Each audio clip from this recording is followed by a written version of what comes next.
In this video, we are going to share a tour and review of the hotel we stayed at for our December trip to the Outer Banks of North Carolina. We stayed at the Hampton Inn Suites in Corolla, North Carolina. It was a central location to the attractions we're going to check out on this trip.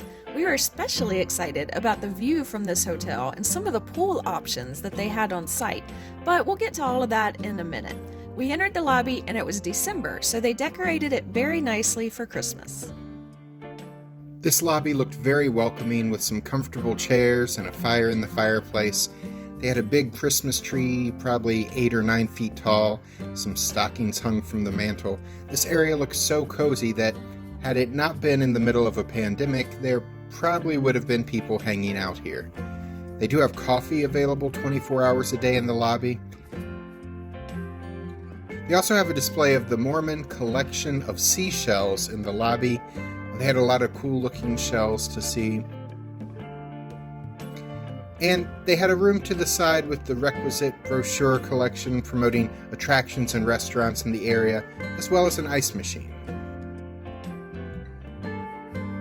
So as we head into our room, here is the bathroom. It had Neutrogena lotion, shower gel, and hair products. It was also well stocked with towels, and I was really glad to see it had a hairdryer.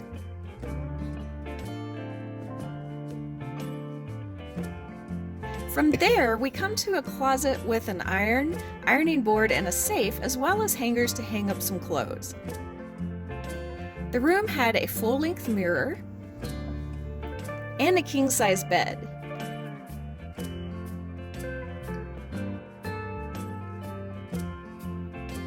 The nightstand next to the bed had a lamp with some electrical outlets in the base, as well as a phone, a notepad, and a pen and a drawer. There is this small dresser with a padded top that we put our suitcase on, and it also had a couple of drawers. The room had a couch, an ice bucket with cups, a desk and an office chair, a nice flat screen TV, along with a small microwave and mini fridge. There's also a coffee pot with some generic brand coffee, and they also included some sanitizer wipes. The remote control had a cover saying that it had been cleaned for our protection. I've actually always felt pretty wary about touching hotel room remote controls, as I doubted they were very clean, so I'm really glad to see the world has now caught up to me. The room also had a ceiling fan, and the couch folds out into a second bed if needed. While they were only providing housekeeping services in between guests and not during our stay, they did provide more towels and other necessities upon request.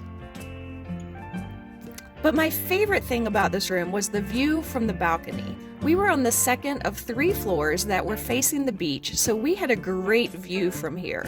Obviously, they have less expensive parking lot view rooms, and if you happen to be on the first floor, even if you are facing the beach, you won't see the water because there are large sand dunes you'll have to look over.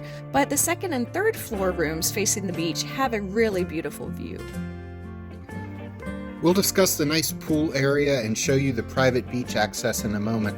But first, if you're planning a vacation to the Outer Banks of North Carolina, check out our Outer Banks playlist, showing some of our favorite attractions and accommodations in the Outer Banks.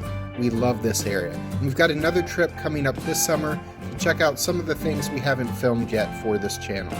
So this playlist will be growing. We put a link to the playlist above, and if that interests you, please subscribe to our channel, click the notification bell, so YouTube will notify you when our new videos post. Not only do we have Outer Banks content, but we have trips planned several other places through the end of this year. We would love to have you join us for the adventure. Commercial over.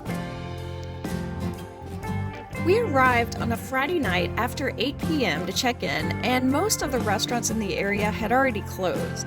The ones that were still open were about to close at 9 p.m. Some restaurants and other businesses in the Outer Banks shut down for the winter, and many of the ones that remain open usually don't stay open as late packed as they do in the summer when it's peak tourist season. We hadn't eaten dinner yet when we arrived, so with not really any other nearby options, we decided to grab some food from the lobby store. They had a few frozen dinners in the freezer, though only a few, but it was restocked by the next afternoon.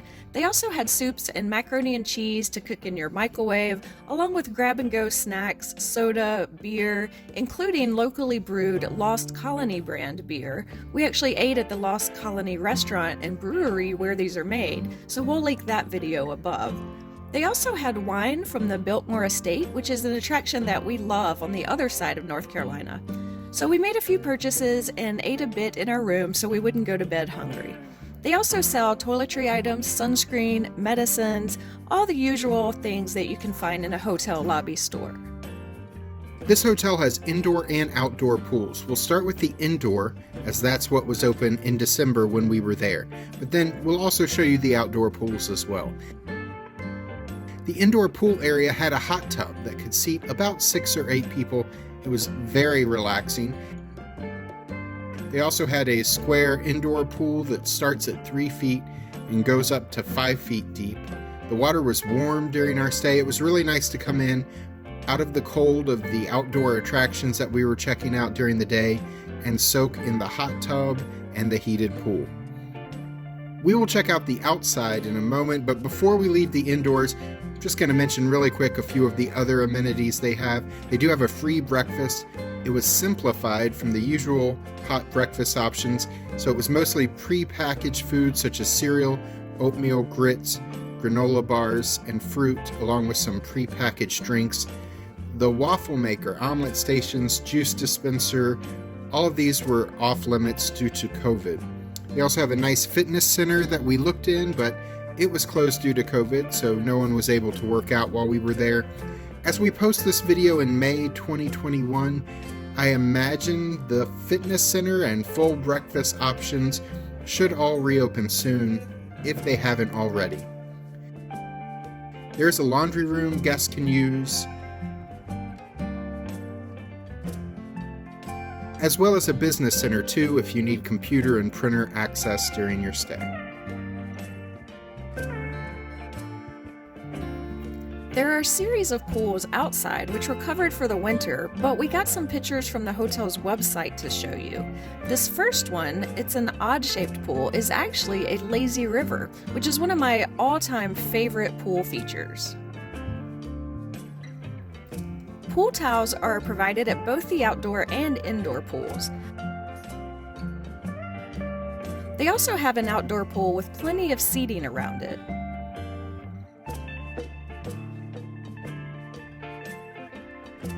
As well as a shallow pool for kids. If you pass the pool area, you reach the private beach access. There's a section of the beach back there that is somewhat private, as it's primarily used by people staying in this resort and the resort next door. There's a walkway over the dune out to the beach, and we loved sitting out there watching the ocean in December.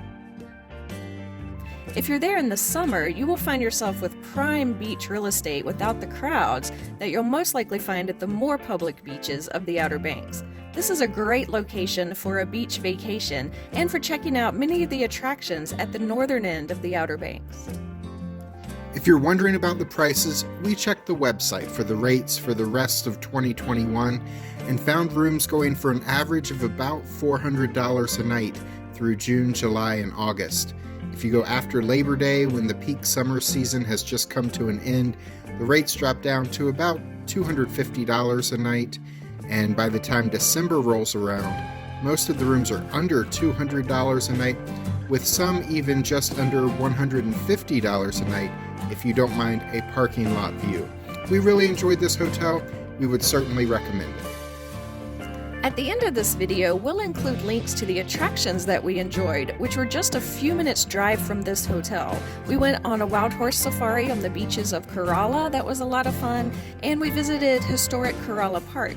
If you haven't seen those videos yet, click on one of them to continue hearing about our experiences in the Outer Banks.